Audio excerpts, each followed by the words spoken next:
welcome back to The Empowered Resilient Woman, a podcast that supports all women on the journey to becoming their most resilient self in life and business. I'm your host, Kimberly Smith. Okay, today we have a very important VIP guest. I'm being joined by my lovely sister, Amber. And welcome to the show, Amber. Thank you. I'm excited to be here. Thanks for having me. Yeah. So first off, are you nervous? Yeah, a little bit. Like I think I mentioned to you before, I just don't want to F it up. So yeah, I'll do my best to be on point. Girl, there is no fucking it up here. We're all learning. I mean, I've shared that before in episode 1 and probably episode 2, and I will continue to share it, that this is a space for growth for myself, for everybody who comes on as a guest. Leave the perfectionist, self behind. It's all about authenticity. So a couple of things right out the gate. I'm a little nervous. Okay. And because, usually when I'm doing these things or like on a podcast or now with this, like I'm kind of in my little hole, my little zone, right? I'm in my little nook here in my office, and I don't have anybody that's like watching me or, that you have to engage with. Yeah. Sure. Yeah. And in all transparency, for episode 1 and 2, there was definitely like a couple hard fails where I started and then I was like, fuck this. And I like stopped it and like restarted it and, had a couple takes. Right. So yeah, we're rolling with it. And for me, I don't know if this happens to you, Amber. I mean, we're going to talk a little bit about fear as we go into this episode, and something that's always a hot topic in my line of work, of course. I get the nervous stomach ache before, and same. More directly, the nervous farts and the nervous without getting too graphic, literally had a moment like 5 minutes ago where I had to go to the restroom, and I was just kind of laughing at myself, right? Because, people, I think when we're looking at people who are in the spotlight or like on a podcast or on a TV show, it looks surface level, like it comes so naturally to them. Yeah. And I think it's important to just remember that we're all human, and these little things we may not have any idea about. And the second thing that I laughed at myself about this morning was like, you see, and I don't know, I mean, if we get this up on YouTube at some point in time, people will be able to see, I'm wearing like a cowl neck kind of sweater. Yeah, aren't you hot? Amber, it's freezing here. Although I do have the heat on and I pumped it and I've got a blanket on my lap, so I might get a little warm. So when I went to the restroom, what the hell is tickling my back? And I got a little spooked because, I'm always on roach patrol, right? Like I've had so many bad experiences with roaches here in Texas. So I noticed I had it on backwards and these were like tickling my back. Yeah. So we've adjusted, we're here. So, I mean, Amber, share with people a little bit about you. I mean, I could go on and on for days. I mean, Amber, no doubt, is one of the most empowered and resilient women I know. She's my big sister. She's somebody that I have looked up to my entire life, stolen her wardrobe without asking. Yeah. She's a fiery Aries and what I deem to be the gift queen, because she is just way talented, right? Like you always have the perfect gift comeback. But yeah, share a little bit about yourself, who you are. Tell the people what they want to know. Oh, that's a loaded question. And by GIF, she means GIF. The first time she told me that I was the gift queen, I thought she meant gift, as in I give good gifts. She's an excellent gift giver as well. But yes, gifts are my love language. I love using those in my communication to lighten things up. But so I live currently in North Carolina, Raleigh, North Carolina, with my wonderful husband, Todd, and my 2 children, Reed and Colby. We both just had birthdays. We'll talk a little bit about that in terms of, January stressors and that sort of thing, but they're 7 and 10 now. I've been in the staffing industry for going on 19 years. maybe even 20. I've lost count. I guess 19. Was in production on the sales side for 13 years and now overseeing the operations for our local office here in Raleigh. So have an amazing team that I work with every day. And just trying to, balance life and work. If there is such a thing as work-life balance, I don't think there is. No. It's more integration than if anything else. Trying to, incorporate fun amongst all of the responsibilities, I guess. Yes, a daily challenge, I think, for us all who have all of those competing responsibilities. So January, it's been a month. I know you and I spoke yesterday. We were kind of prepping a little bit for this call, but FYI, it's very unscripted. I mean, for my solo episodes, I tend to go through and really put in some juicy details so that I can just really read it, right? And not forget anything. But we've just done a very loose outline for today. So we'll see where it goes. But we wanted to talk about January, coming off the holidays, just such a busy time. So much more stress than throughout the year. Yes. And then, you mentioned, your children, Colby and Reed, they both have back-to-back January birthdays. How was January for you? What are your feelings on the first month of the year as we're right here at the cusp of February? Yeah. I think this year I may have been a little bit more prepared for it, but doesn't mean it was any easier or less stressful. I remember last year coming into January, and again, I've got a birthday on the 6th of January, birthday on the 12th of January. So, within 6 days of each other, right after Christmas and the holidays when, we're already, kind of spent when it comes to celebrating and all of the things. Work is a busy time of year. January is a busy month for us as we come in and try and plan for the year, organizing our budgets and forecasting and, QBRs. I know Kimberly loves to tease me about QBRs. It's always QBR season. Oh my gosh. Yes. Quarterly business reviews. Yes. Always. So, that's 2 or 3 weeks. And then we also have our annual summit, which is a big event, kickoff event that we host every year, usually in Baltimore, that we as a leadership team are preparing for. So it's all of the things. And I remember picking my head up towards the end of January last year and thinking why do I feel like the holidays were 8 months ago and that I never got a vacation.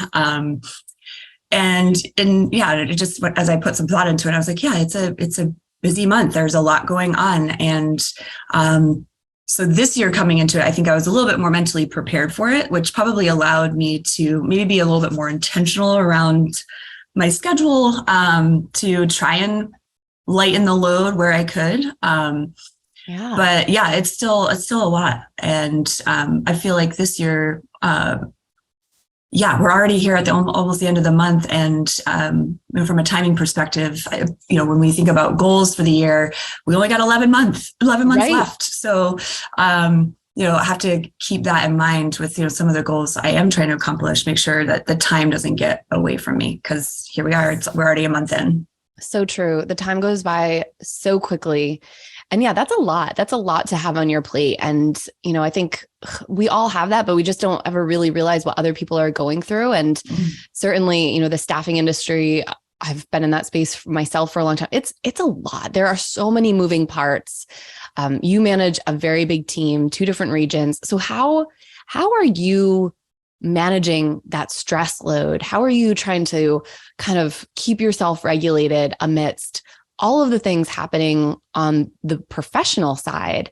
And then, of course, no doubt the stress that comes from running a busy household, having 2 kids, having back-to-back birthday parties right here in these last 28 days. What have you done for yourself to really manage that stress? On the work side of things, I've learned this through many conversations with my therapist around, being more intentional with my calendar. It is not uncommon, particularly at the beginning of the quarter when we are in QBR season and have all the things going on, for me to be back to back to back to back meetings, and with very little time to even use the restroom in between, and feeling like I'm running from one thing to the next and can't catch a breath or take a break. And so I've been very intentional, certainly this year and even towards the latter half of last year, in making space in between my meetings throughout the day, even if it's just 15 minutes. And sometimes, an hour, right, around lunch, making sure I get a lunch, and the opportunity to get away from my desk and outside for some fresh air or for a walk, or, even just to run to the store and just have a change of scenery, and to kind of reset my brain, and reset my nervous system. So that has certainly helped with, managing some of the overwhelm that I've, because on those days where you're back to back and you don't get those breaks and you're coming right home and jumping into the family stuff, like that's where, all of my energy starts to be depleted. My patience is depleted. And, then I'm not my best self when it comes to how I'm interacting with my family at the end of the day, because I'm just exhaused. So you've given so much of your time and energy, you're depleted. You don't have much left to give. Yeah, not a lot at all. And then, on the motherhood side of things, this year we talked about, with the birthday parties and stuff, it's just giving myself some grace and getting a little creative. There's this part of me that wants to, it's your kid's birthday. You want to make the day special. You want to make them feel special. You want to, they have their own visions of what a birthday party is going to look like. One wanted to be at an ice skating rink. The other one wanted to be at a dance studio. And I just, as I'm thinking about how do I coordinate these two birthday parties along with everything else that's going on in our schedule this month, and feeling the overwhelm start to creep in, I just was like, no, I'm going to make the decision to have one joint birthday party.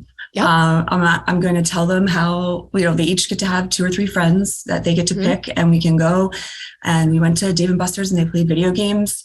I didn't do a birthday party. I just made a reservation for a table of 14. Hot tip here. Right. Simplify. Yep. Yeah. Don't book it as a party, because they'll probably charge you an arm and a leg. Just make a reservation. Yeah.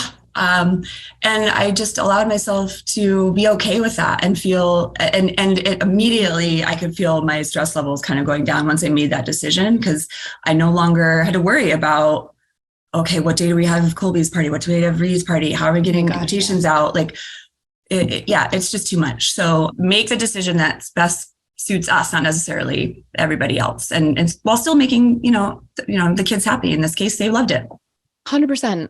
And I want to zoom in a little bit on, the professional side, and obviously these personal notes, and just the professional side, right? Like, I think we've all been in times where our days are packed and full, and like being intentional with our calendar. I mean, I've become a nut when it comes to time management, and I need to have some buffer time. And I notice that a lot with my clients too, is that they talk about being like just booked to no end. And people are doing their best. I don't think it is malicious or anything like that, but the other people that you're working with, they have no idea necessarily what your calendar looks like. Right. They're just trying to get those meetings on the calendar, get them done, accomplish whatever needs to be, taken care of for that week or whatever you're working on.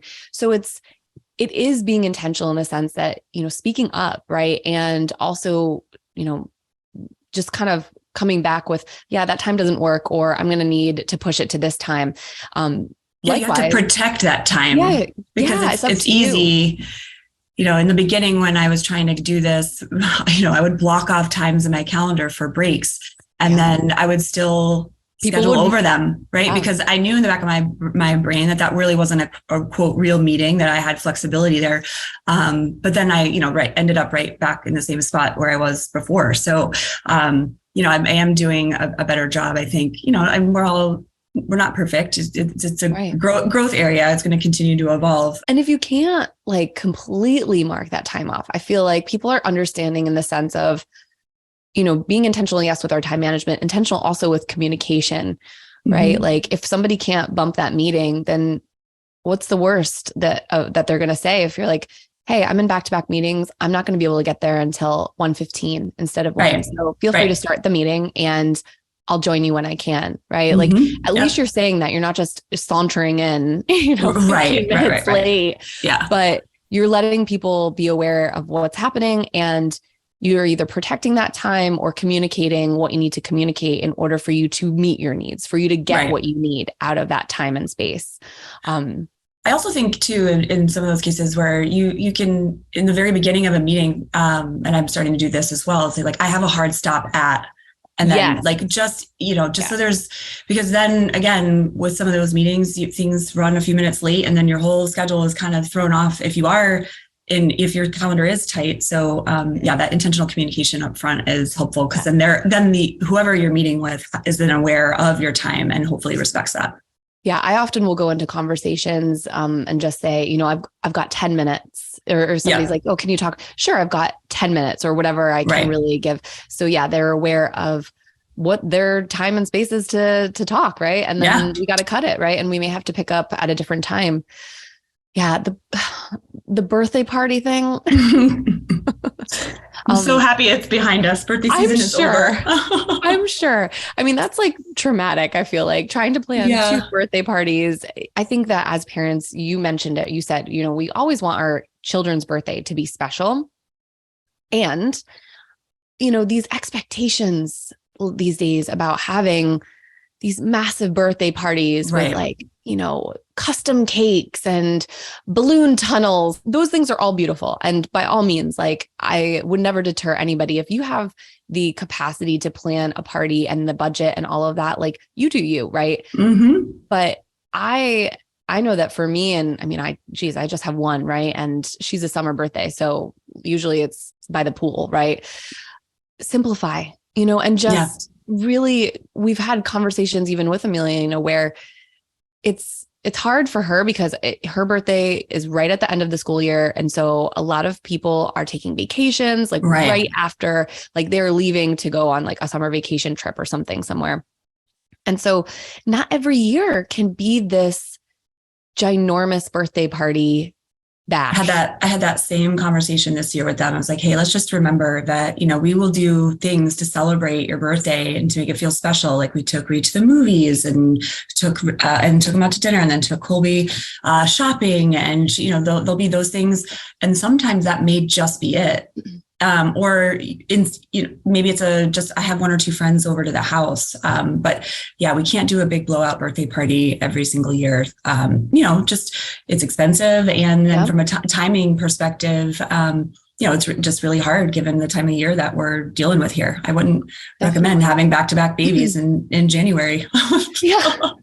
I know, right? The weather is tough and all that. I mean, last year Sam and I took Amelia up to the Woodlands Resort. Well, he took her overnight because it was on his weekend, right? And he had asked me, do you want to join us? And I was like, yeah, actually, that sounds great. And it was really just a chill day by the pool. I mean, they have a lazy river up there. She was running around making friends, getting kid drunk off of virgin daiquiris and stuff like that.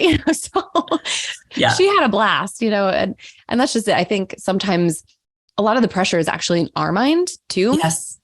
And, coming back to that intentional communication, our children are young, yes, and they can also understand these things. So it's so important to have those conversations to help them manage their expectations and know that we're thinking of them and that these aren't oversights, or that we're just not, paying attention to these types of details. Right. And then just help them kind of get on the same page. And that just makes it easier for everybody. Yeah, for sure. So 2023 goals. You obviously have some high work goals, a lot of happening on the professional side. What are your personal goals that you are striving for this year? Things that you want to make progress with, things that you want to manifest? When I think about the year and reflect on the previous year, I kind of bucket my goals into, a few different areas. And try and tie them to my core values. And, for the longest time, achievement, and all of the personality assessments I have taken, achievement is very, very high, if not the number one thing that shows up for me in terms of what fuels me and or just makes me feel accomplished, etc. And as I came into this year, it's not that that's not still important to me, because I think it always will be. I've always been very driven, competitive, want to win. Again, Aries fire. Don't get in our way. But I think sometimes that aspect of my personality gets in the way of the other things that are also important to me, right? So is it worth sacrificing some of these other areas of my life that I also want to, focus on and that are part of my core values just to hit this number one achievement bucket? I think the answer to that is not always, right? So, thinking about it in terms of like family and relationships, faith and spirituality, health and wellness, those are kind of the three that come below that achievement bucket, right? And then last year I added fun to the bucket, because I don't feel like I'm super intentional with, like, I go about my day, and I just remember, over the years, people have asked me, what do you do for fun? And I don't have a great answer for that. I'm like, I don't know. What do I do for fun? And it seems so lame, but I think over the course of trying to drive my, my career forward and having a family and all the things, that you lose yourself a little bit. And totally. And you're not in the moment, and you're not as present as you should be to enjoy the things that even are, quote, fun on paper. Right. So yeah, I think this year I'm going to carry those themes from last year into this year and continue to, focus on what do I want to do to continue my health and wellness journey? Well, it's, movement for me, daily movement is super important. And I know that as a way to manage my stress, and in addition to being intentional with my time, is to move my body. And that can be a walk outside, or it could be yoga, or it can literally just be stretching, just like moving my body. So making time for that and making sure I get that every day is super important. Family and relationships and friendships are super important to me. Last year, I was very intentional with, hey, what trips or people do I want to see this year? Yeah. Because it's very easy to pick your head up in June and be like, crap, I wanted to take this trip, or I wanted to see this person. And we only have 6 months of the year, and, it just, the time, again, it slips away. And so, this year, you, of course, it's like trying to plan and see my sister. You're one of my most important people, and for me to put at the top of the list. But, last year it was seeing my two best friends from high school and elementary school for the first time together as a trio in 10 years. And that was just life-giving to me. Right. So, sure. So yeah, I mean, in this year it'll be, I want to take a trip with, the kids are of the age where I feel like we could probably do a family vacation, outside of going to the beach, our beach house. Texas. Yeah. Right. And it's probably wouldn't be as stressful as when they were 3 and a baby, right, or what, so, we're getting in that zone where, I know that we don't have a ton of time left with our, we only have a certain amount of time with our kids to begin with. My son being 10, last year when he turned 9, I think it even impacted me more, because I realized, oh my God, 9 years have gone by and I only have 9 left. Yeah. Now we're down to 8. Probably out of those 8, I probably have 3 or 4 where he's going to want to be around me. Without, having an attitude about it. So, I think this year with family specifically, it's really making sure to focus on the quality versus the quantity, because we are so busy. I can't beat myself up for not having quality time with my kids every single day, but just making sure I'm maximizing the quality time when we are together, and being more present and making sure that we're having fun and that we're not distracted by all the responsibilities and the things that we have to pay attention to every other time of the day. So I think those are my main ones, like really focusing on the quality time spent with people that I love and care about, continuing to focus on the health and wellness, to manage stress levels, and, making sure we're having fun while we're doing it. For real. Oh my gosh. Yeah. I mean, I think that it definitely speaks to me. I mean, yeah, the whole being intentional with trips, and I, to be honest, this year has taken off so quickly. I'm still doing some of my own pre-work around my goals, Same. So like if you're listening and you have not had time to sit down and really think about this stuff, like don't beat yourself up about it. Maybe you needed January to just kind of get yourself back to baseline, get some things in order. And now February is a better time. I mean, there's really no bad time to start or to assess, right? Of course, yes, being mindful of how much time we have left in the year and what you really want for yourself. One of my growth opportunities with goals is not taking on too much. This year, that is my lesson that I am trying to really focus on, because I think you and I are very similar in ways, like we're ambitious in different ways. Yep. But I still I want to accomplish a lot in my life, in my business. I am just obviously obsessed with personal development for myself, for my clients. And I do have the tendency to take on a lot of projects at once. And so I'm really being mindful of what type of events do I want to do throughout the year, seasonally, what does that look like for my business?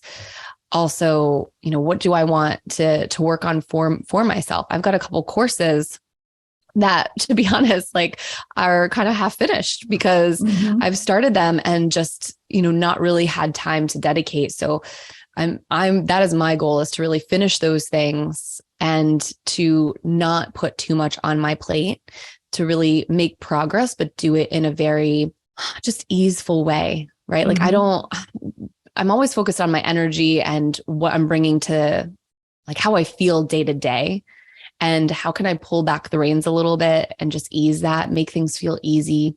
It's definitely one, when you mentioned hey, if you haven't started your goal setting, I've changed my mindset around, I no longer call these things New Year's resolutions. For sure.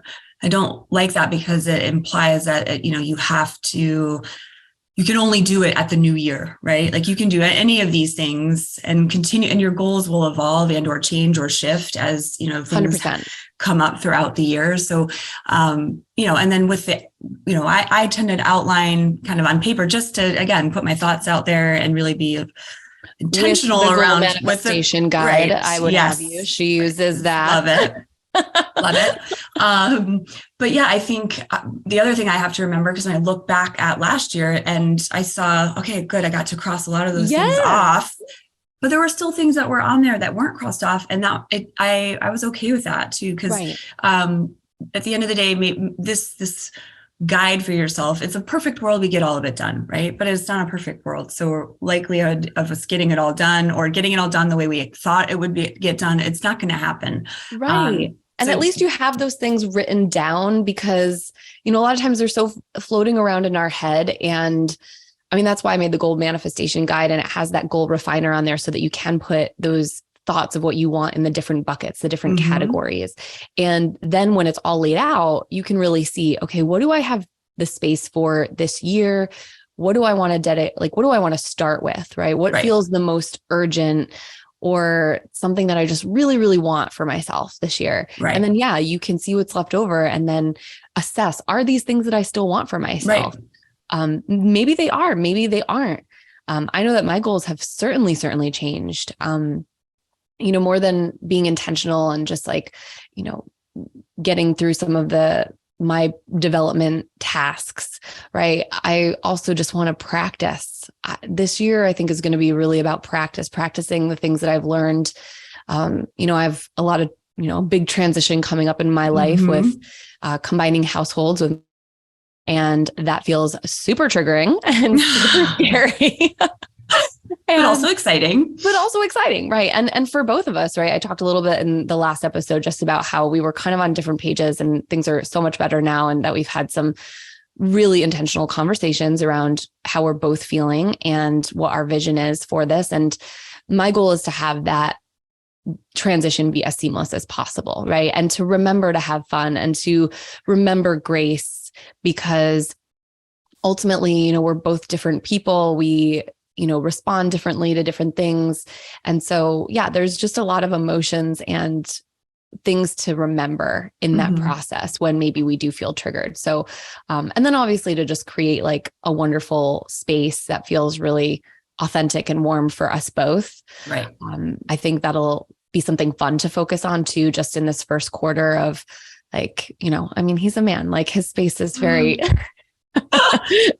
it's very masculine. Like I was reading something this morning I'm reading a book right now on like vibration. So it's called Vibrate Higher Daily. So it's all about like energy management, right? And really being in tune to the mind body connection and kind of how we're feeling. And talks about environment and how that impacts how we feel, right? Like if you're in a really drab space or a space that doesn't light you up, your mindset's going to suffer, your energy is going to suffer, kind of like that, feng shui stuff, right? Like the way things are positioned, like do things feel open? It was just a good reminder there. So yeah, focusing on creating a space that fills us both up is going to be exciting to do. Yeah. And hopefully together, hopefully, it'll challenge me to not be dominating in that space. Goals always make me think about just our the long game, the long journey ahead, the journey of just coming into ourselves. And certainly that's a theme here on this podcast, is really embracing our evolution through womanhood. And as I look at both you and I, Amber, and like our different journeys, and we've had very different lives, obviously raised together and like come from the same place, but I think our journey through womanhood has definitely looked different, especially when we think about maybe moments of awakening where we've really been kind of shaken awake, right? Like when I think about moments of awakening or that journey to awakening to our higher self and embracing our evolution through womanhood, there are moments that stick out in my mind where I had to like really reckon with like, who am I and what do I want and what the hell am I doing? Yep. And it's the shadow, right? It's like, we get to know ourselves and appreciate like all the things that we do great. And it's really hard to look at the areas of ourselves that aren't so pretty and need some work and admit and humble ourselves. So, what have been some of your pivotal moments in awakening to your higher self, or things that have challenged you in embracing your personal evolution, or even just signals that, wow, I am evolving and I'm really proud of the work that I'm doing? Yeah. It's funny because I know you mentioned at the top of the podcast that, I'm your big sister, you've always looked up to me. And, I think that you've offered even as my younger sister, you're so much wiser, more wise beyond your years in some cases, where I've looked to you for either guidance or just the path to almost follow, or at least maybe open my eyes a little bit to some of the things I'm maybe ignoring. So like I think the most pivotal moment for me was like I spent all my 20s and into my early 30s not just like on the go, right? Yeah. Again, focusing on my career, making sure that I was financially stable on my own without any, dependence on anybody else, and really making a name for myself and, thriving on that success. And then, getting married and then having my kids and, kind of going through the motions in that regard, like all things that I wanted truly. But at some point, 5-6 years ago, I just remember it was shortly after, I think, a trip that we all took as a family to the mountains. Oh yeah, we remember that trip. Oh yes, I think we all came away from there with, okay, yeah. Yeah, I don't think I brought my best version of myself to that trip. And you know what? I think we all made space for some of those tough moments, right? I think that actually shook us all awake in different ways. Yeah. So I walked away from that trip, like kind of, and I had already felt this like kind of unsettlement in my body, like kind of picked my head up one day and was like, is this it? Is this all that life is? Like just the grind every day at work and then coming home and raising the family. And again, maybe clear, I'm very successful at my job, loved the people I worked with, very successful, love my family and my kids. But like, I just felt like I was on a hamster wheel and I was like, I just can't. I'm approaching 40. Am I really going to do this is the rest of my life? Like it was like Groundhog Day, right? Yeah, for sure. And it's funny because at that moment, during that time frame, either during that trip or shortly after, you introduced me to podcasts. Hilarious to me that it took me so long to jump on the podcast train.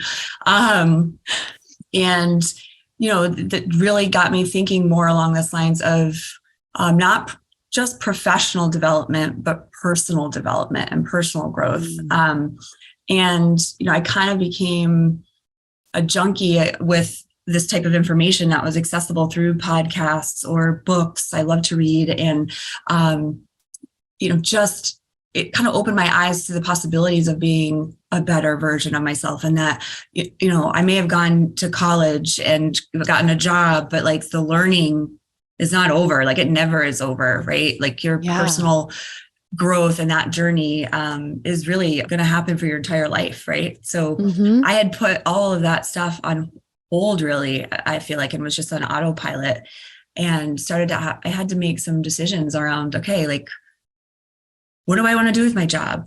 I mean, I always said I wasn't going to, I loved my company. I always said I would never work for another staffing company. But then I started opening my mind up to that possibility. And here I am 6 years later, working for a different staffing company and in a different role that killing it, you know, for me satisfies me more than, you know, being in that same production role that I had been in for 13 years. So, you know, that was step one. You know, it was a scary change after working at you know, I loved the people I worked with, had great relationships, and to walk away from that and step into something new. Anytime you make a transition like that, there's a lot of excitement, but also nerves and am I making the right decision and all the things, right? Yeah.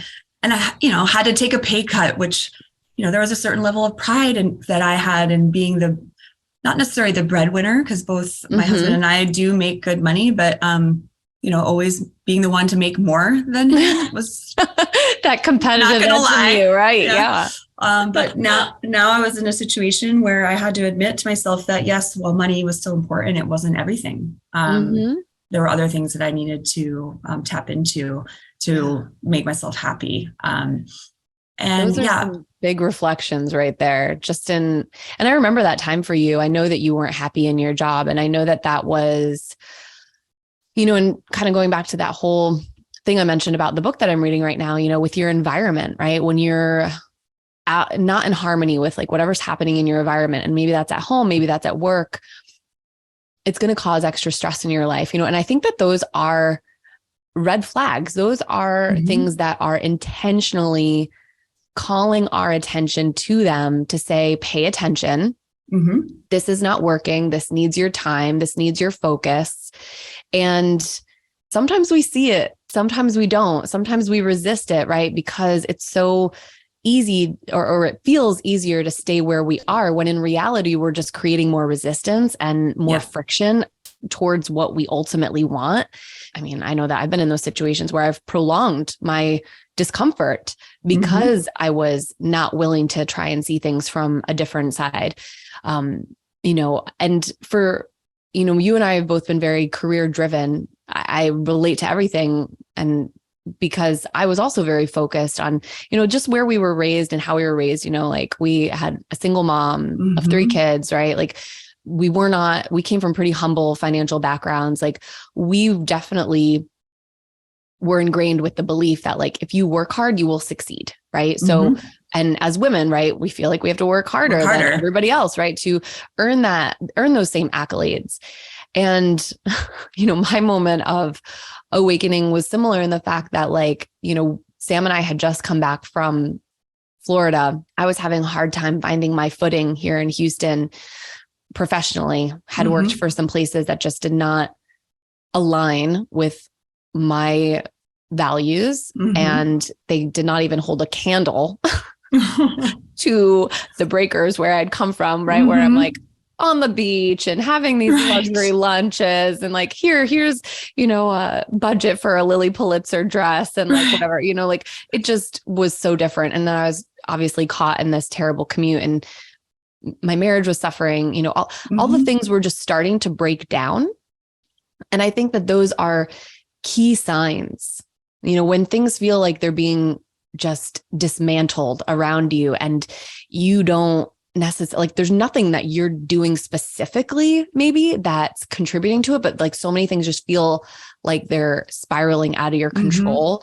And I think that is a reminder that we only control so much, right? And if something is not meant to be, our higher power is going to remove it for us. Like it'll poke us in the right direction to be like, yes, no, this isn't for you. And then if we ignore it for long enough, my key moment was when Sam and I were really going through the shit. Yeah. We were scraping the bottom, as my therapist says, right? Like just dredging the bottom of the ocean, right? I had landed this great job. I finally was like, oh my gosh, like this is it. Like I found what I wanted to do. I wanted to move out of the recruiting, the production function like you. And I had landed this amazing job for a manager of talent acquisition and training for a recruiting firm. So I would have been training recruiters, which I was like, oh, this is just my jam. Right? I am here for this. Great salary, like awesome, all of it. And then 60 days in, I was fired for no apparent reason. I mean, soul crushing, right? And I mean, it really, to this day, like it was just baffles you. Yeah. It baffles me. They gave me a severance. I mean, shit, they paid me more in my severance than I probably paid while I was there for that time. But I was crushed. And at the time I did not understand why or how something so horrible could happen to me. What I immediately started looking at myself, like, what is wrong with me? What did I do? What could I have done better? And, ultimately, obviously with the help of my therapist, because all right, at this point, I'm seeing her weekly. We are in crisis mode.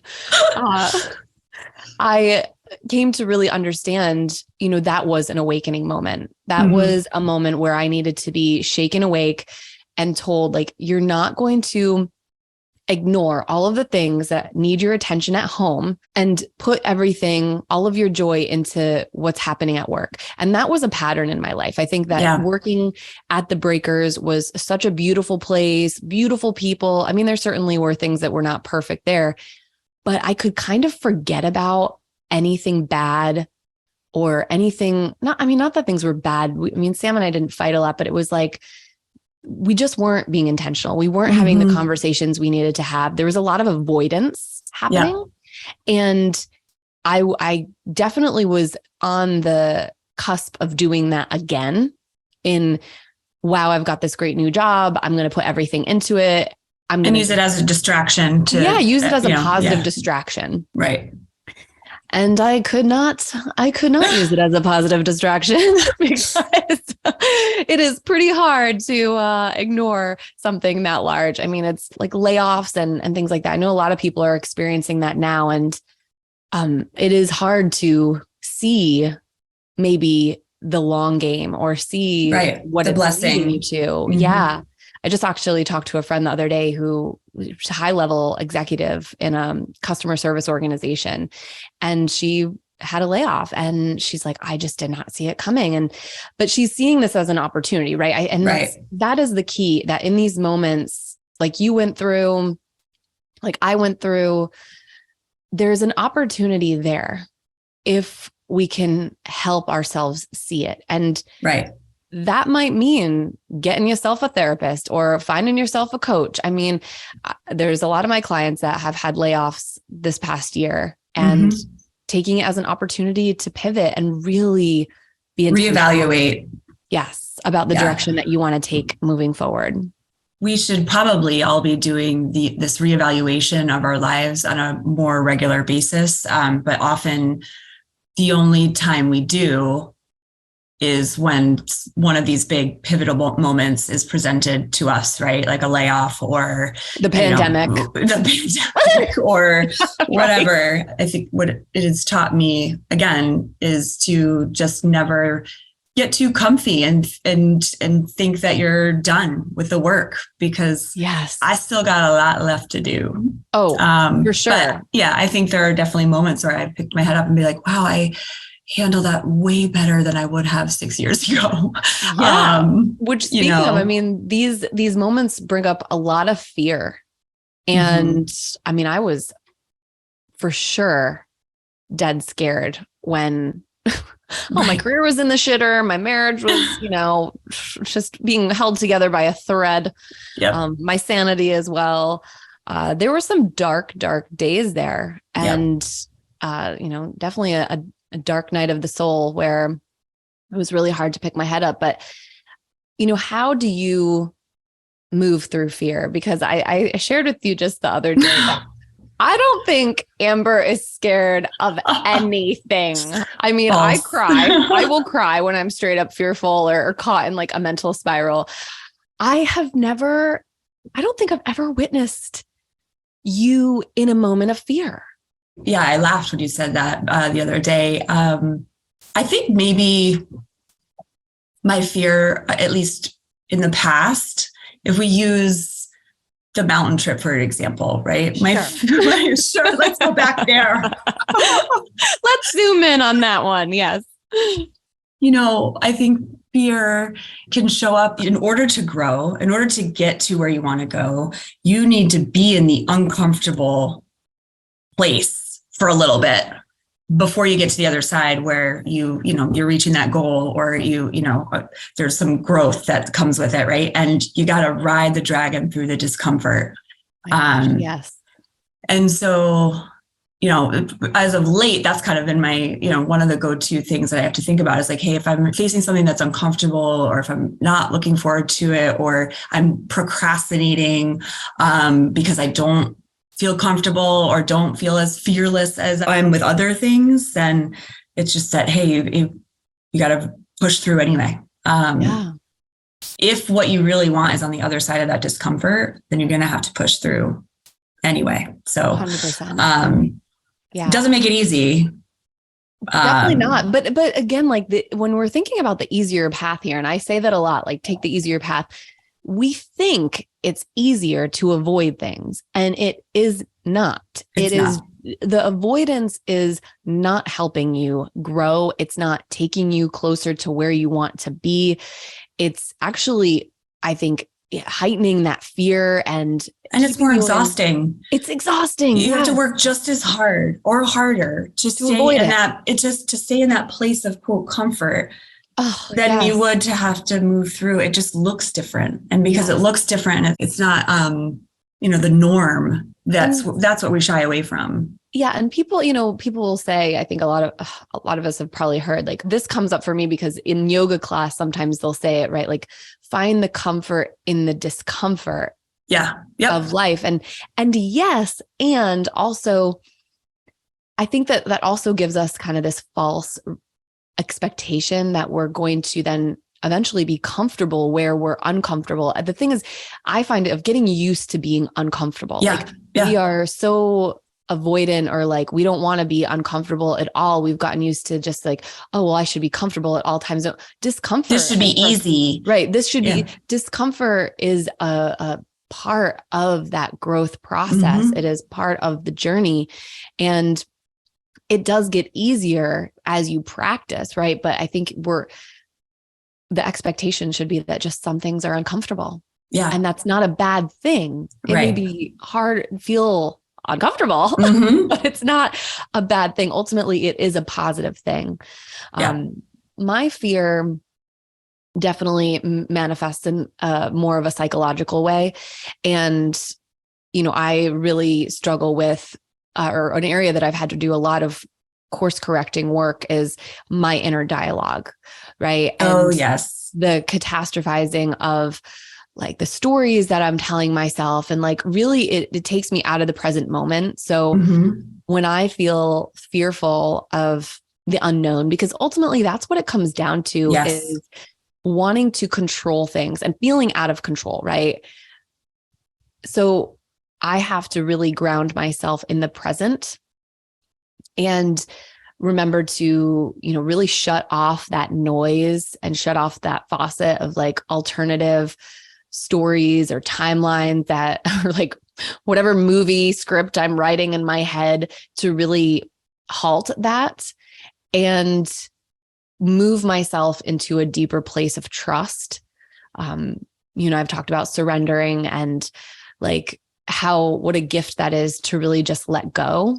And it doesn't mean too that you still don't have that fear, but taking more of an approach of like making friends with your fear and knowing your fear, knowing what that fear feels like in your body, knowing what it feels like in your mind, because then you're able to really recognize when you're in one of those moments and then shift into some of those course correcting strategies, some of the mindset strategies, some of the modalities, just in terms of like connecting with your body, your breath, prayer, meditation, whatever it is to help you feel safe.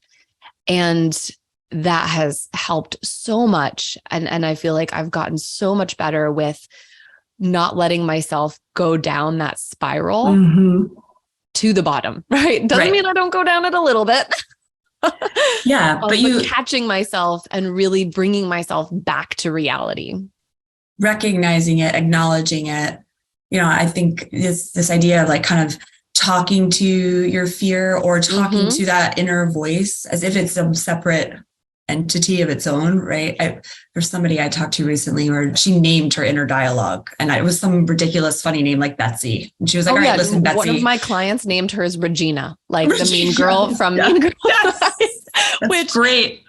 So awesome. Love it. And I heard her reference it in a session once and I was like, what? And she goes, oh yeah, that's my inner mean girl, Regina. And I was like, that's freaking amazing. Awesome. Yes. Yeah. So I mean, like recognizing it, acknowledging it, and then also asking, like, if as you think about or maybe are creating these false stories or imagining these false stories, like I've asked myself, is that really true? Am I telling myself really true? Like, what are the facts? Like, what is really happening here? Snap out of it. Yes. And when you do that, like and then also I think sometimes you can almost look at worst case scenario and like, hey, if worst case scenario happened, this is what I would do and I would still be okay. Right. So I think there are a lot of different ways you can approach it, but definitely for sure, it's practice to recognize when you're going down that path and to try and pull yourself out of it. Yes, for sure. I agree. So a couple things. We're going to do a little lightning round now. We've had some really deep conversation. I love this. So good. Yes. Patience, humility, and surrender.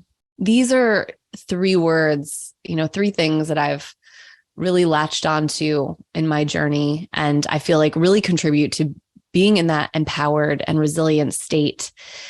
Which is the most struggle for you? What do you struggle with the most? Patience, humility, or surrender? If you had to guess which one, that I might struggle with the most. I think I should have a buzzer and be like,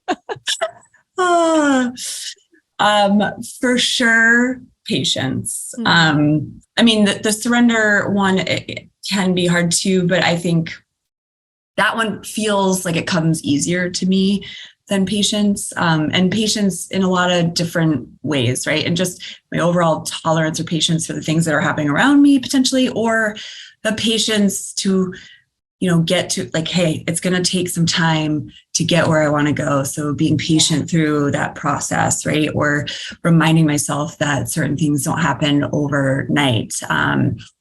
So there's different ways of looking at, patience, but I think that one's probably the one I struggle with the most for sure. Yeah. Definitely. I mean, I actually think patience for myself as well, patience or surrender. Because that one's a close second for sure. But humility, I definitely have gotten so much better at being like, I just don't know. I don't know the answer. I need help. Please. Like I don't even want to pretend like I know it all.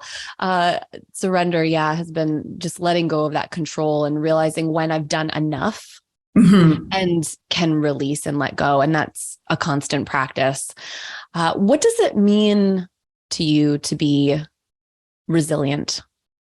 Resiliency for me shows up in just the ability to be able to get back up after you fall down, right?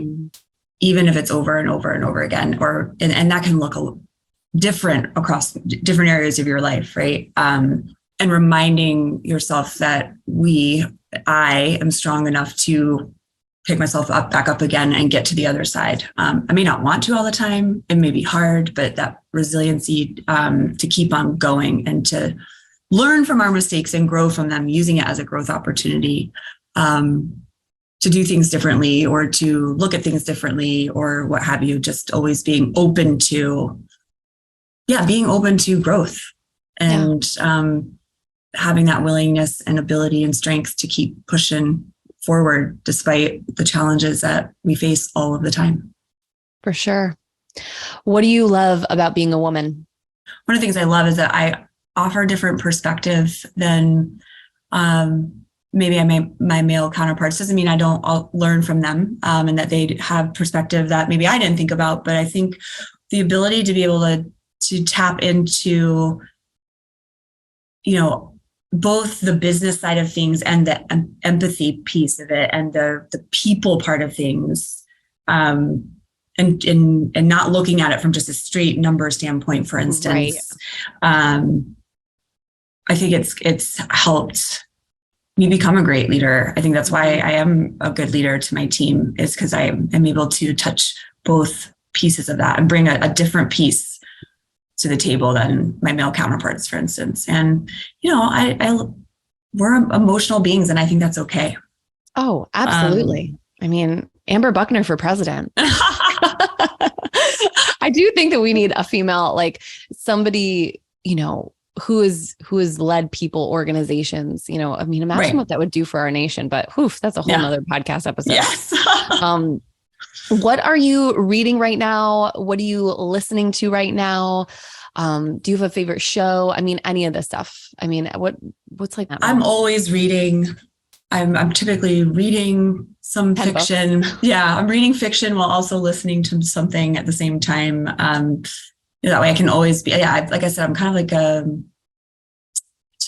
I love the information coming at me in one way, shape, or form, right? Whether I'm reading for fun or just listening while I'm multitasking, right? But like one book that I just read or listened to this year, just a couple of weeks ago, is called Breath by James Nestor. It was a fascinating look at just how much of an impact the way we breathe contributes to our health and our ability to mitigate stress, right? It's just the way that we have changed as a species and how we, breathe and why it's changed. I finished reading that book. It was mind blowing. I was like, why are we not talking about this as a people? Like, why are the doctors not talking more about it can impact people's, not just like snoring and stuff like that, but like cellular level, true physical conditions, like heart health and all of the things. It's amazing to listen to. So I would definitely recommend, because breath work is a part of my health and wellness journey, right? Just love it, yes. Being mindful and breathing, because I can always like my tension is held in me. Almost, I can feel myself holding my breath sometimes, and really taking that time to like breathe true deep breaths and to bring my heart rate down and to it's and really we'll put this great. in the show notes. Definitely. Amber will send me that and we'll put that, because that's a book I want to read. I mean, it's and it's a quick one. Like, I think I listened to it in a couple of days. Like, it's not that long. But Yeah, so that one really stood out to me. And then I've just always, like I said, I have some key podcasts I listen to all the time that I think are always reminding us and pointing me in the direction of further professional and personal growth, right? So Kimberly always laughs at me. I'm always like, on We Can Do Hard Things. Yeah.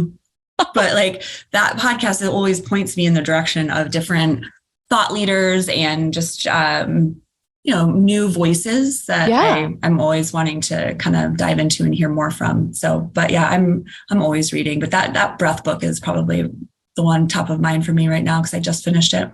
Love it. And is there a product that you're loving right now? Something that's like making your life easier, or just maybe something that you bought to treat yourself. I mean, I think that we need to do more of that sometimes. I'm not quite a product junkie, but I have a lot of products that I use on a daily basis. But I think if I'm thinking about like what, in terms of making my life easier and things I've tapped into more, is treats. Yeah, treats. Treats.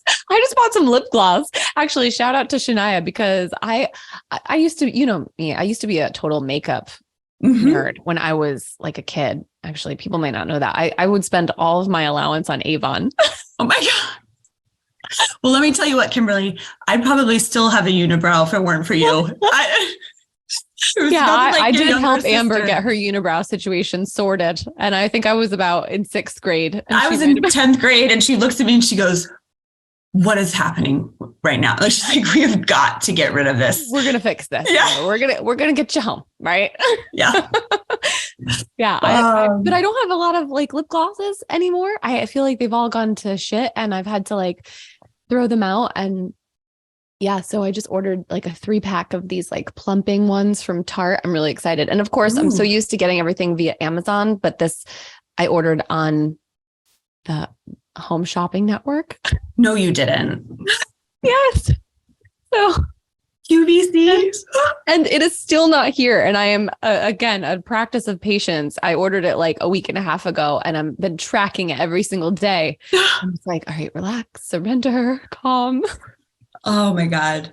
No, I don't know if there's anything that really stands out to me from a product standpoint, but I will say this, like one of the things I struggled with one of the things I don't enjoy doing because of timing is making dinner every night or figuring out what to have for dinner. And so the recommendation of my therapist looking into like the pre-made meals that come from our local place here. It's called Donovan's Dish, but there's other things like it where I can just pop that shit in the oven and it's ready in 30 minutes and I don't have to worry about it. So we'll give you, again, allowing myself a little space it's giving me 30 minutes back in my day to do whatever it is I need to do. Which is check that off the list. Yes. In the grand scheme of things, especially when it's QBR season. Yes. Amen, sister. Amen. Well, I cannot thank you enough for being here. I mean, obviously you will be back on for some sister chats at some point in time. To everybody listening, thank you for being here. If you enjoyed this episode, be sure to take a screenshot and share it to social media. Tag me at kimberly.brook.smith so I can repost it and say thank you. It's just so helpful. You know, we all learn from each other. We all need to share what we're hearing to just make a bigger impact on the world. So send it to a friend if you think they would enjoy it. And just know that I appreciate it so much. And keep shining. And I will chat with you again soon on the next episode. Bye.